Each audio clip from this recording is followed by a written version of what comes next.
Welcome to today's lecture. Before we get started, I'll be using the LogixPro PLC simulation software to demonstrate the ladder logic examples you'll see in this video. To save time, I recommend watching Prentice Tyndall's excellent introduction to LogixPro. His walkthrough covers installation, setup, and basic operation. You'll find the link in the video description below.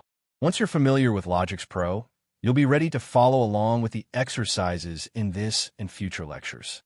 In this lecture, we're going to begin working with complete PLC ladder diagrams.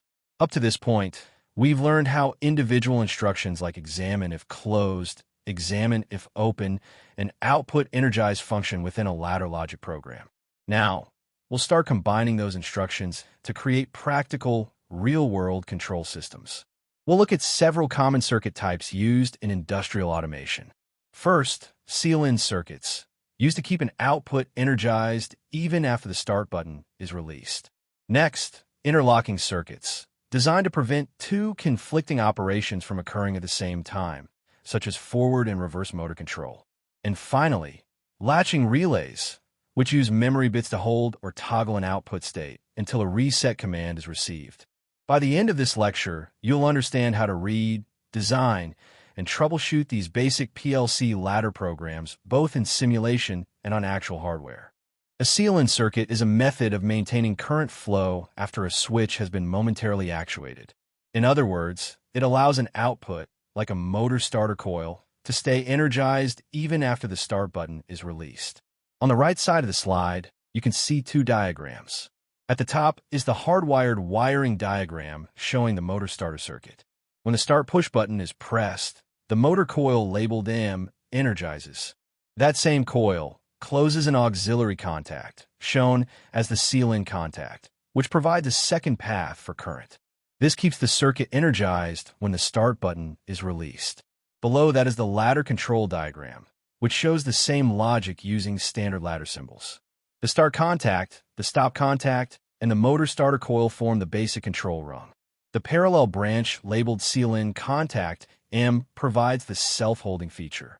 This screen shows the PLC equivalent of the hardwired seal-in circuit we discussed earlier.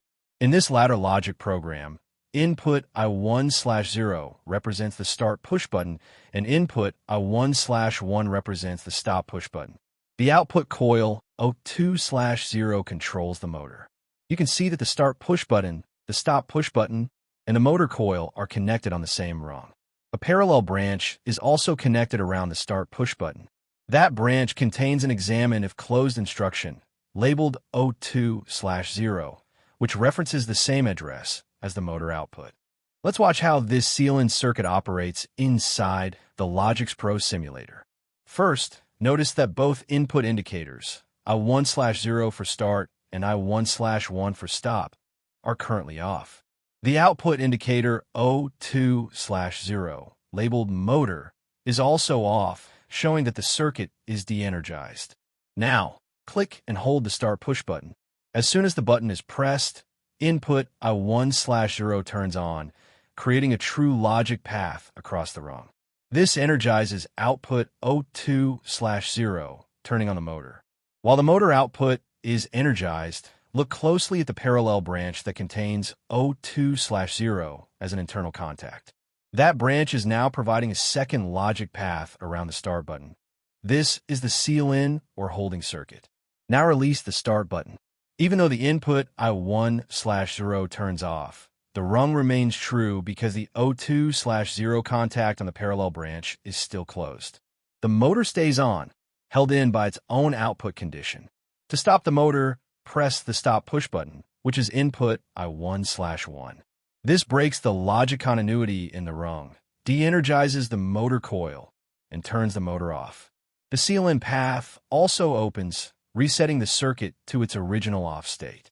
This simple simulation demonstrates how the seal-in circuit maintains an output using software logic, exactly the same way it would function in a physical hardwired system. Now let's move on to electrical interlocks, which are used to prevent a piece of equipment from operating under certain hazardous or undesirable conditions. In other words, interlocking circuits act as built-in safety and control mechanisms. On the right side of the slide, we see a hardwired relay circuit controlling three motors, labeled Motor 1, Motor 2, and Motor 3. Each motor has a start and stop push button, and each motor starter coil is represented by M1, M2, and M3. These circuits are electrically interlocked to ensure the motors operate only in their correct order. For example, Motor 2 cannot start until Motor 1 is already running, and Motor 3 cannot start until Motor 2 is energized. This sequencing prevents motors from starting simultaneously or in the wrong order, conditions that could cause mechanical stress, system faults, or safety hazards. You'll also notice small auxiliary contacts labeled M1-1, M1-2, M2-1, and M2-2. These are interlocking contacts that open or close depending on the status of each motor starter coil. They form the logic that enforces proper sequencing and prevents accidental overlap between circuits. In the next part of this lesson, we'll translate this hardwired interlock into a PLC ladder logic version using LogixPro, so you can see how these same safety and sequencing rules are implemented through software. This is the PLC ladder logic equivalent of the electrical interlocking circuit we just discussed. Here, we have three motors, Motor 1, Motor 2, and Motor 3. Each motor has its own start and stop push buttons, represented by the inputs shown on the left side of each rung. Let's start with rung 0. Input I1/1 is the stop push button for Motor 1, and I1/0 is the start push button. The output coil O2/0 energizes Motor 1. You'll also notice a parallel branch containing another instruction labeled O2/0. That's the seal-in contact, which keeps Motor 1 energized even after the start button is released. Moving to rung 1, we see the control logic from Motor 2. Motor 2 start and stop buttons are inputs I1/3 and I1/2. However, this rung also includes an interlocking contact from Motor 1, labeled O2/0. That means Motor 2 can only start if Motor 1 is already running. Once Motor 2 starts, its own output coil O2/1 energizes, and the seal-in branch keeps it latched on. Now look at rung 2, which controls Motor 3. Here, the start and stop buttons are I1/5 and I1/4, and an interlocking contact from Motor 2, labeled O2/1, ensures proper sequencing. Motor 3 can only start when Motor 2 is running, and it stays energized through its own seal-in branch once activated. Together, these three rungs form a PLC interlocking sequence. The program enforces a strict startup order: Motor 1 first, then Motor 2, and finally Motor 3. If any motor in the sequence stops, all dependent motors downstream will also stop, just like in a real hardwired interlock circuit. This logic structure provides both safety and operational control, ensuring that machines or processes start and stop in the correct order every time. In this video, we'll test the interlocking motor control program in LogixPro.